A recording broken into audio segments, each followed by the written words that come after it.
This episode is with special guest Cynthia Langtiw, who is a Haitian American licensed clinical psychologist and professor. And in this episode, we talk about knowing and unknowing, being known, how we decolonize knowing and qualitative research, being a mother, as well as believing in yourself and the power of your own being to bring forth impact in the world. Hello and welcome. You're listening to the Embody podcast, a show about remembering and embodying your true nature, inner wisdom, embodied healing, and self-love. My name is Candace Wu, and I'm a holistic healing facilitator, intuitive coach, and artist sharing my personal journey of vulnerability, offering meditations and guided healing support, and having co-creative conversations with healers and wellness practitioners from all over the world.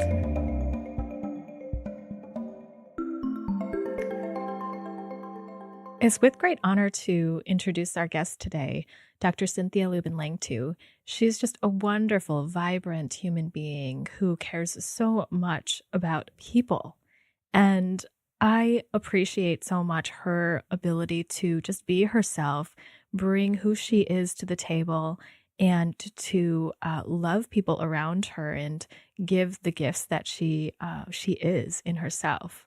I especially enjoyed the pieces of the conversation around her alter ego and her grandmothers and the lineage and what gifts they've given her and how she's shaped her way of seeing the world because of her ancestry. Cynthia is a Haitian American licensed clinical psychologist and full professor in the clinical psychology program at the Chicago School of Professional Psychology.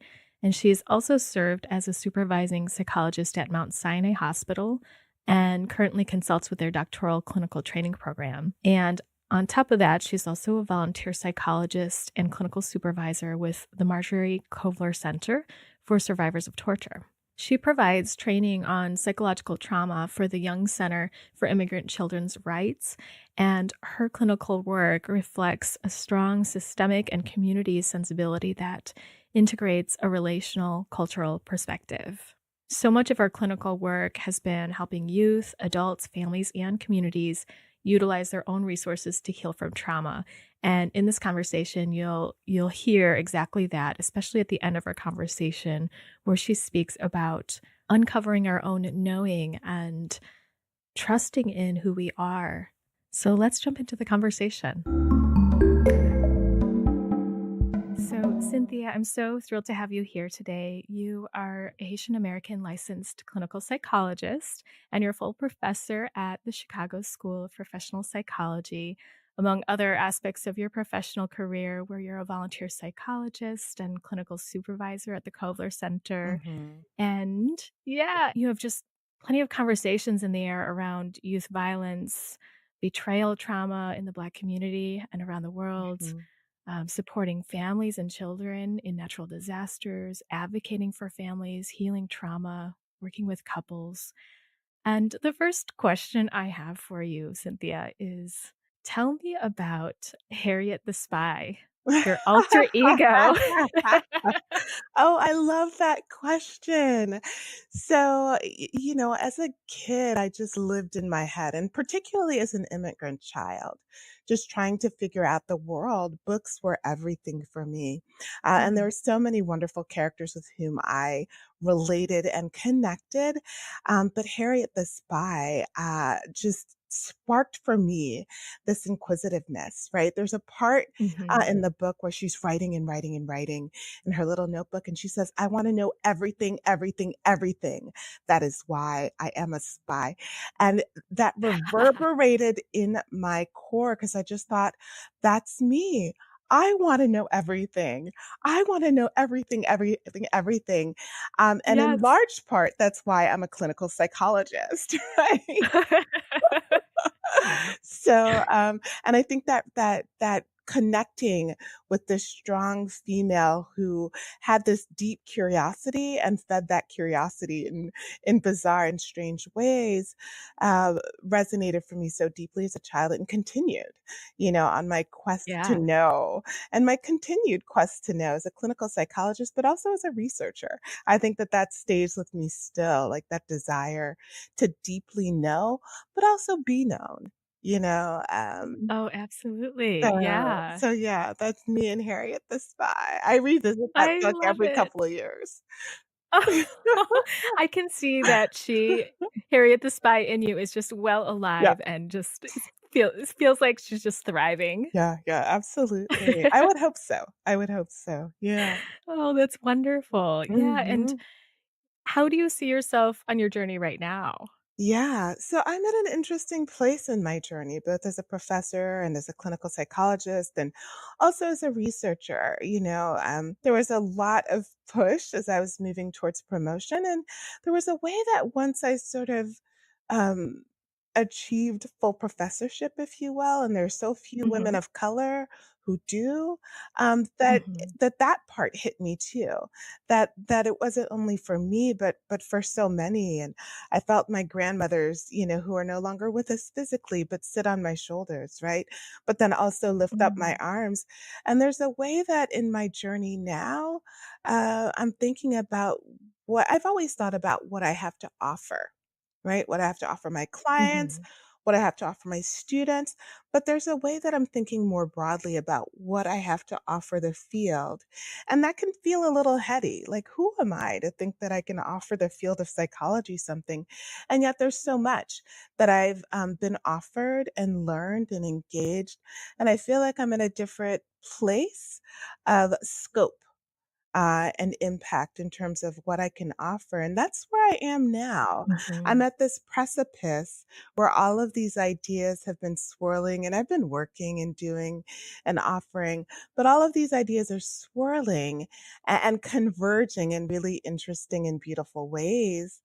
Um, a- and and figuring out what's next for me, figuring out how I want to use my scope of influence and knowledge to really impact in the way that I think that I'm meant to impact and to not shrink back from that. Because even saying that out loud feels haughty. mhm, Right. And there's a way that mm. as a Black woman, I've been taught my place, if you will, or I guess folks have tried to teach me my place.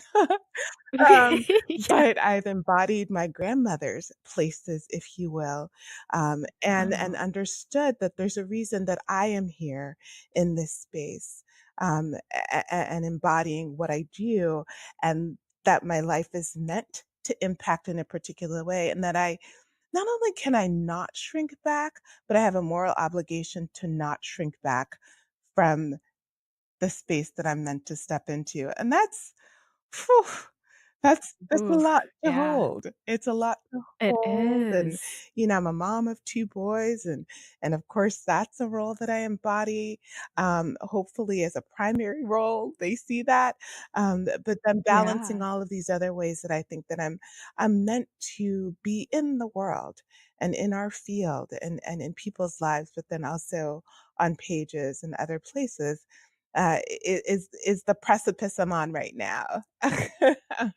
beautiful. Yeah. Yeah, and it's like it feels like almost like a beautiful, I don't know, challenge, a beautiful struggle almost, but like Mhm. the human experience of not shrinking back Yes. and being in yourself, being with what you have here. Mhm. And I'm Mhm. reminded of I watched a video of you speaking, Oh my. and yeah, I've watched a couple of them. But one of them, you, shared a quote by Margaret Mead: Mm, "Never doubt that a small group of thoughtful, committed citizens can change the world. Indeed, it's the only thing that ever has." yeah, yeah, yeah. I'm just, like, bringing that back now as you're saying, "Who am I to think I can make an impact, and who are you not to?" Right, right, Also right. wonder, when you said that quote in the in that, speaking engagement you had, Mhm. you teared up almost, or it felt like Yeah, yeah. yeah, and I wondered what touches you about this. It's funny that you say that because I feel really emotional right now just Yeah. thinking about that because I think there's a way that we can feel so disconnected and alone in this world and Yeah. feel like it's so big, and particularly in this season in the US where it can just feel somewhat hopeless, right? Yeah.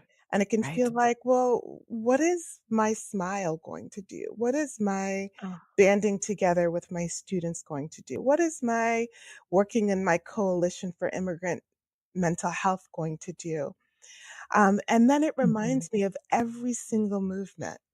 Every single change that's occurred has happened because people believed and came together. And it wasn't necessarily a a huge swell of people, but it's people who had a sense of social justice, a sense of integrity, a sense of purpose, and they come Yeah. together in that purpose, and they band together, and they lift each other up, as one person sort of starts to not believe they're lifted up by one, and they're the ones who lift up the next day.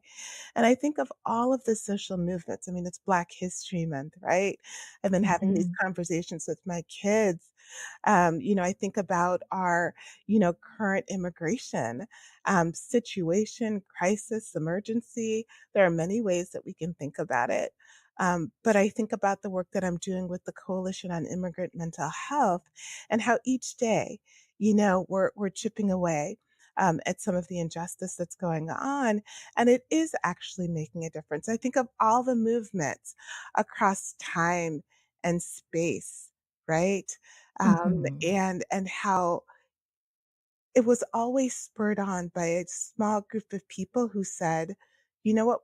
We're not going to stand for this anymore." Right? I think of my work right Mhm. now. Part of what, like, really, I was at a conference. I'm on the board of Point Source Youth, and our aim is to end youth homelessness. And there's a way that when I first, became a member of the board, I thought, yeah, we're going to work to help some kids who don't have a home. And in that moment, looking at that room, at that conference, when I read that quote, what got me emotional was here was 500 people, right? And I Mhm. looked out into the audience, and each and every one of us in that moment believed that we would end youth homelessness in the US. And Oof. there's a way that that Yeah. was so, like, I felt like I was levitating. 'Cause I believe that wholeheartedly today, that we will end youth homelessness. And it's this group of people who've been chipping away in their offices with 1 or 2 trans youth who don't Ugh. know where to go or what to do or who are Mhm. living on the street and for us to all come together having had hopeless moments, but in that moment to look into each other's eyes and say, "This room of people will end youth homelessness, period, full stop," is I can heavy. even feel that Yeah, here it's and now with heavy. yeah. It's like, "Oh my gosh," and that's the thing, like, that's what happens. That's the power of love and purpose and community. Um, so yeah, I get emotional whenever I think about it, right? Um, Yeah. mhm, mhm. It's incredible, and just that little desire can become united with so many other pieces of people that are desiring that too. It just grows. Yeah, yeah, yeah, yeah, Oh. absolutely. So I wanna swing back to knowing Yeah. and Harriet the Spy and wanting to know everything in the world, and Yeah. it you are working on, in your qualitative research, Mhm. ways of knowing. Yeah. Sounds like you're challenging ways of knowing. Can you tell us about Yeah, there are a couple of different things floating around for me, and one of them is this idea. I have a couple of ideas for some books that I think will help us to tap into how we transform. So, one of them actually came from one of my students who is now a professor and teaching at the Chicago School. But it's called Interlogs. And the whole idea of an interlog is a process that happens while you are researching that transforms who you are and that in turn transforms the work. So I'll give you an Mm. example of this interlog. I'll give you two briefly. So the student of mine, now Professor Dr. Elena Pinkston, was working on this beautiful qualitative dissertation in which she was asking first-time mothers their phenomenological experience of showing.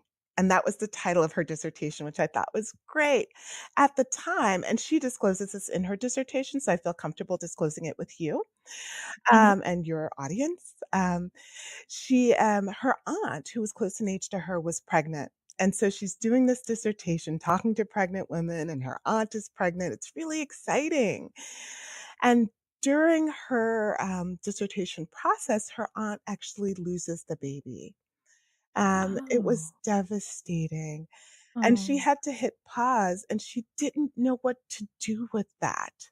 Because here she was continuing in these interviews with these women who were so excited and their babies would be born. It was a really hard time for her. So she hit pause and she wrote a chapter called Interlogs. And it was how she wrestled with her own, right, transformation Mhm. as a result of the interviews with these women, but also this event that happened in her family's life. And so she wrote Wow. this chapter called Interlogs, and she included it in her dissertation because it indelibly influenced the way that she viewed the rest of the interviews, but also how she Mhm. interpreted her data, understood her data, and then moved forward with the dissertation. And so this idea of interlogs became so powerful to me. And I've had several other students who have had significant challenges. And the way that it comes up, it's really interesting. It's typically a time delay.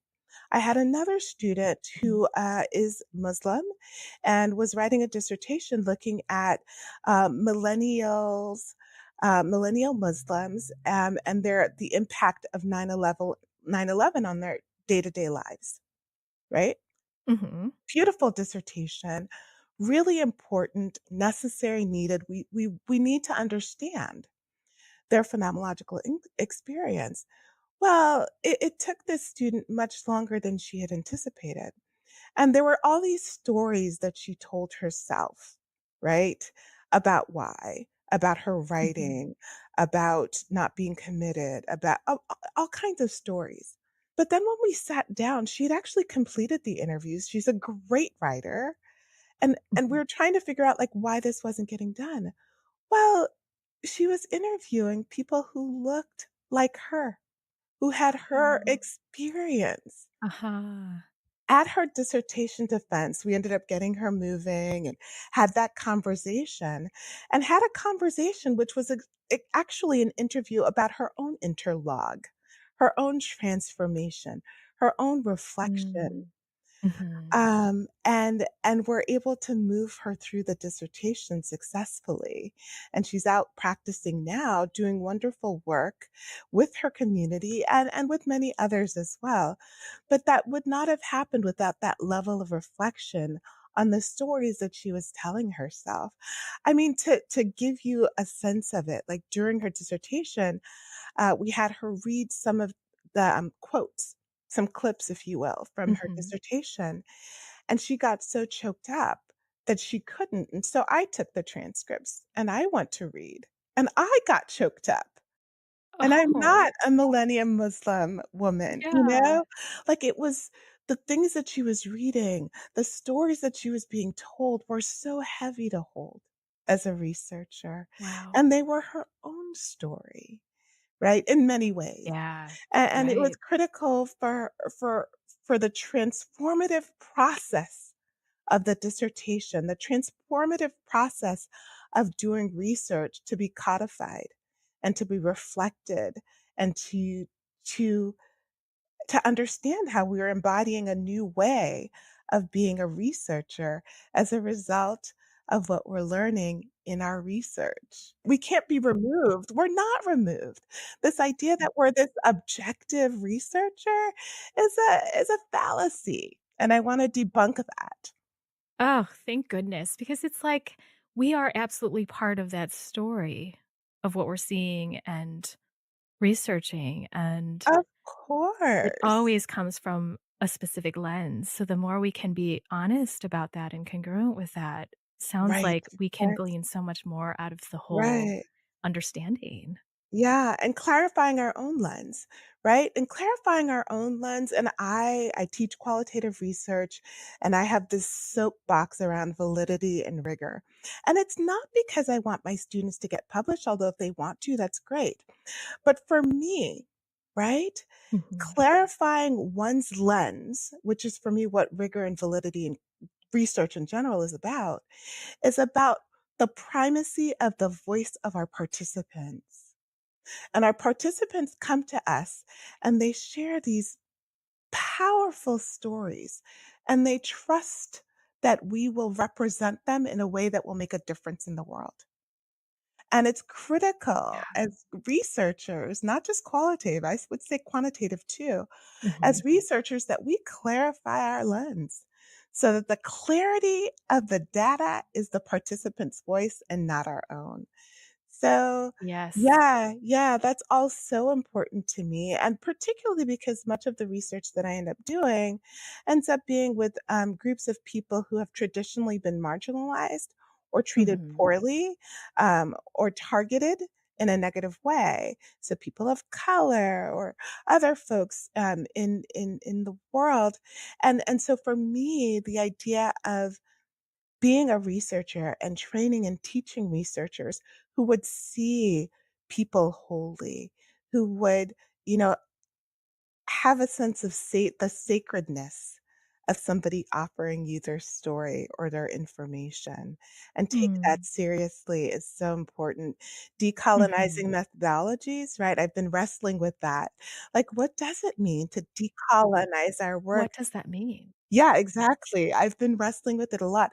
In many ways, it's about understanding the unique, but also situated perspective of the person who's sitting in front of us, but also recognizing the ways that we've been steeped in a particular way of Mm. knowing, right? And how to unpack for myself, for ourselves, that way of knowing.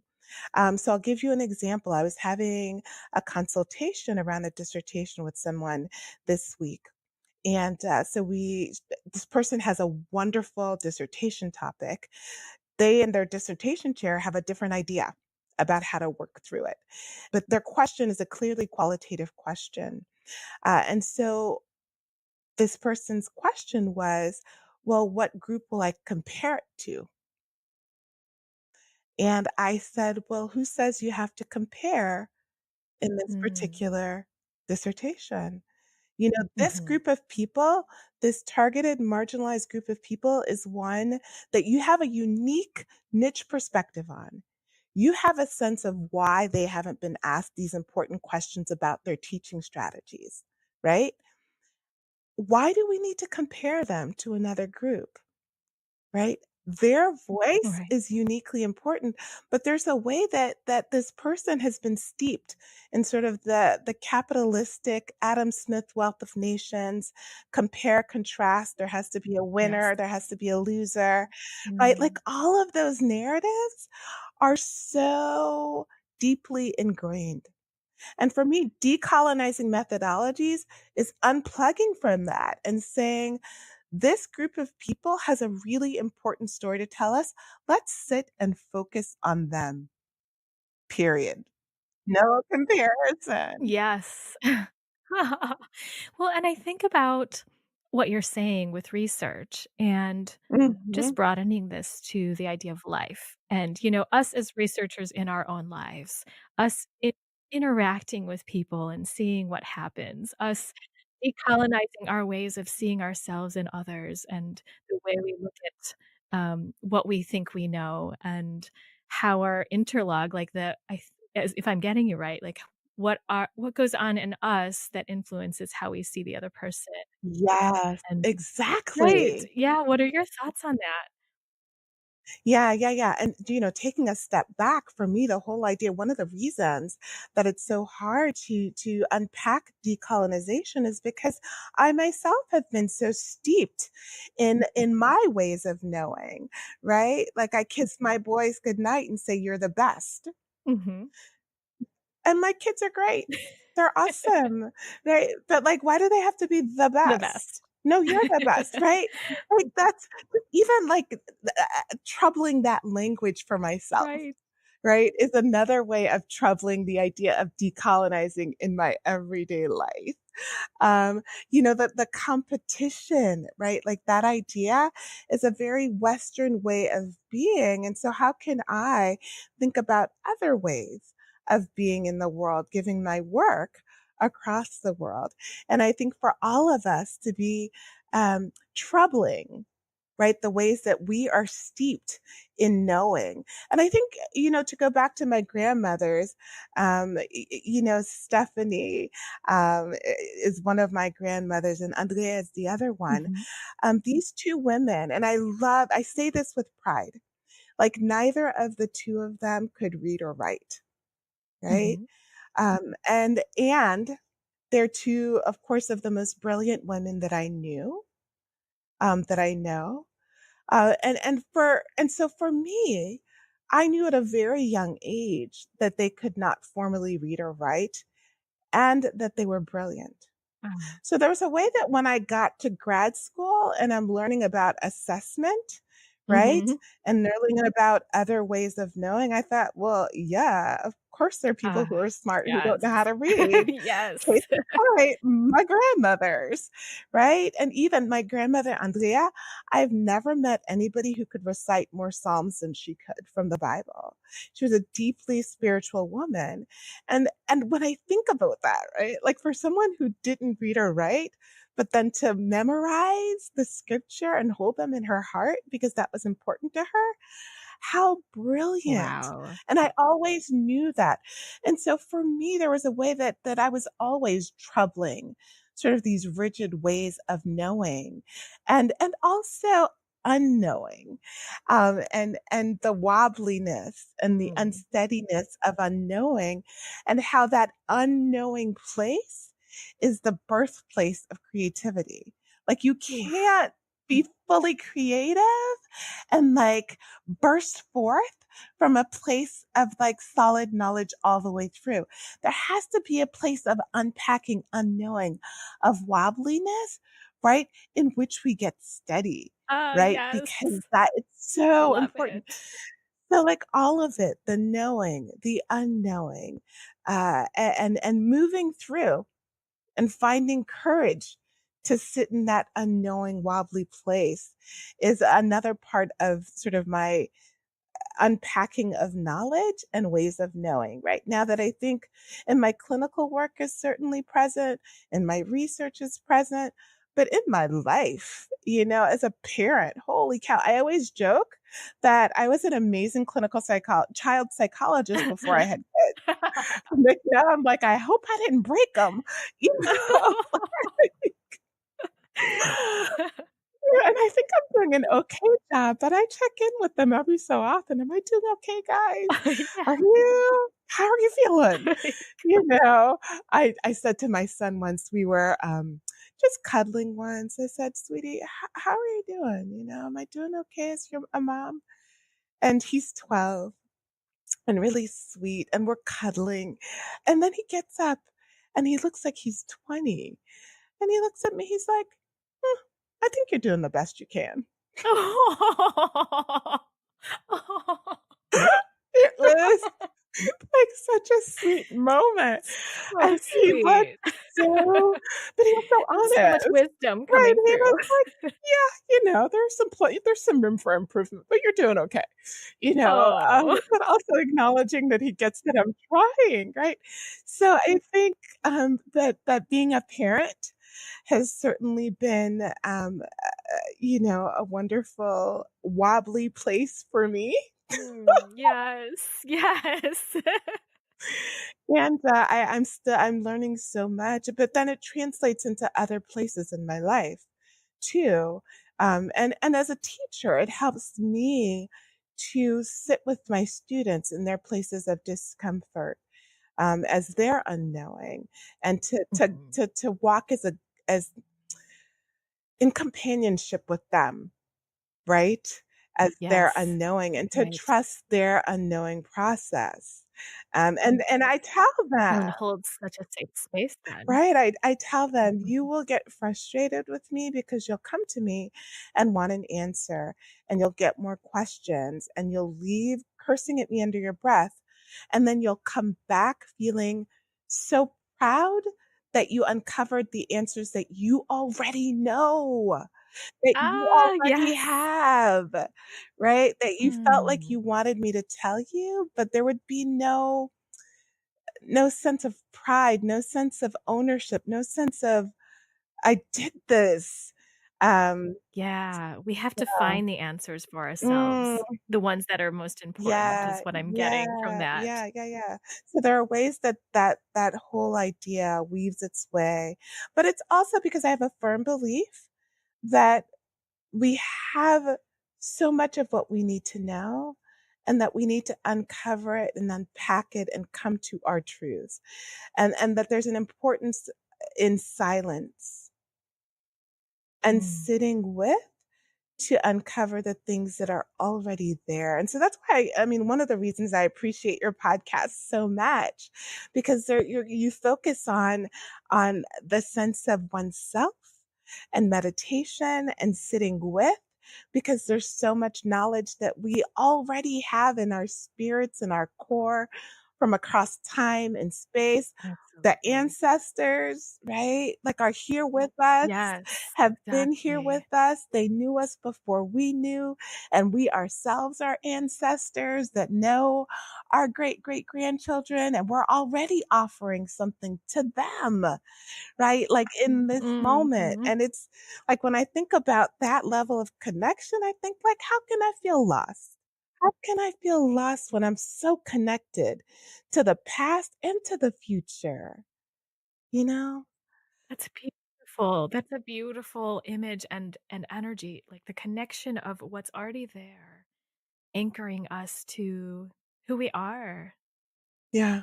Yeah. Yeah. Yeah. Yeah. Yeah. Thank you. Mhm. Well, I just have one last question for you, Cynthia. What's your indulgence or guilty pleasure right now? Oh, trashy novels.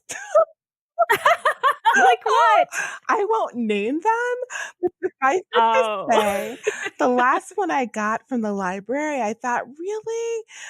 Is he not wearing a shirt?" That's hilarious. It's like we have to let go somewhere, when the rest of our lives are so important and Yes, yes, yes. and taking our energies. Yeah, something has Yeah, to give. yeah, absolutely, and, I love them, I indulge. Of course, I have, my book club with our high-end books and my psychology books and my trauma books, but yeah, the trashy novels, they're my indulgence. So if I see, like, a book covered in, like, a black paper, just 'cause, to be hidden Absolutely. from next to your trauma books, I may take a peek. Gladly, gladly. How funny. Well, thank you so much. This was so much fun talking with you, Cynthia, and you Aw, bring so much wisdom, vibrance, and life. You're such an advocate for people, and I just appreciate you so much. thank you so much. I am honored. I have such a respect for you and your work, and your podcast, that to be, asked to be a part of this community, a deep, deep honor and a sacred time. Thank you. Thank you so much. Where can people find you, Cynthia? Sure. So I can be reached. My email is clangtu at thechicagoschool.edu, or Cynthia period Lubin period Langtu at Gmail. I hope that you can offer those links. My LinkedIn is also a profile for me, and I have Great. a page on the Chicago School. So all of those are places that you can reach me, and feel free to email me, or send a LinkedIn message. Beautiful. We'll put all those on the show notes so it'll be easily accessible. And thank you so much. Thank you. Thank you. I'm so honored that Cynthia was able to be on the show today. Thank you so much, Cynthia. And thank you all out there listening. I hope that this was interesting for you, especially her conversation about interlogs and how transformation, our own transformation, affects how we're seeing the world. And she specifically was speaking on research, But I feel, as we touched about briefly, how that is so much a reality in our life right now that we're waking up to, that we are showing up more. I'm seeing this happen more and more with people, that they're showing up more with who they are and what they're experiencing as valuable and not something to hide and pretend that we are this blank slate and pretend that we just come with nothing and are seeing the world completely neutrally. That's just not the case. Of course, we're affected by who we are and what energy and material we're looking at outside of us, what kind of person we're experiencing outside of us. And it's that kind of connection with ourselves and interaction with what comes up, that is the healing work. That is the power of what energies we bring to the table and what wants to be seen and uncovered, so that connection can happen with even more, not just ourselves, but with others. And it's valuable. It's worthwhile. So thank you so much, Cynthia, for bringing that to the table and your important work in the world. I encourage you to check out part 2 of this episode, especially if you're interested in trauma, in relationships, and also in betrayal. We talk about feeling brokenhearted, where things don't feel complete, and that there's an opportunity to rebuild within trauma or experiences that are very challenging. We also explore our ancestors and how the past and the future can anchor and ground us and resource us in the now, as well as how in relationships, in intimate relationships, it's often that there's trauma involved when things become challenging. We explore true intimacy as well as boundaries and betrayal trauma that's on a micro and macro level with people as well as in the Black community. If you're interested in looking at interlogs for yourself and how that can touch into your personal life, go ahead and look out for her guided experience that's going to come out later this week, where you can be guided by Cynthia through this process of looking at your own inner transformation and exploring how that's coming to life for you. If you're just listening in and you want to find the link for that, you can find it at candicewu.com/Cynthia. Cynthia spelled Cynthia. I'm leaving today's conversation with a great deal of energy and love, and most of all, acceptance. As Cynthia was talking about unknowing and the ways that we've been steeped in a certain kind of knowing, which I have too, it's very important that we're embracing all the parts of ourselves, because that brings us forward to more knowing and a different kind of compassion for ourselves and each other, ways of compassion and being seen, things being seen and unsilenced that bring us to a greater fullness. So with that, I look forward to seeing you next time on the Embody podcast.